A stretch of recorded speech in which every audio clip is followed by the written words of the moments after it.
Biasanya, di media sosial sering beredar video tukang bakso yang sedang menggunakan walkie-talkie. Pastinya, itu tidak seperti tukang bakso pada umumnya.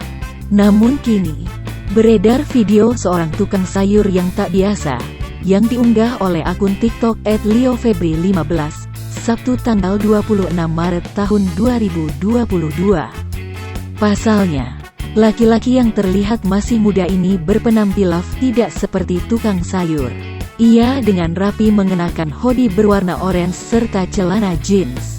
Tak hanya itu, ia juga mengenakan sebuah rompi hitam layaknya rompi yang biasa dipakai oleh seorang polisi.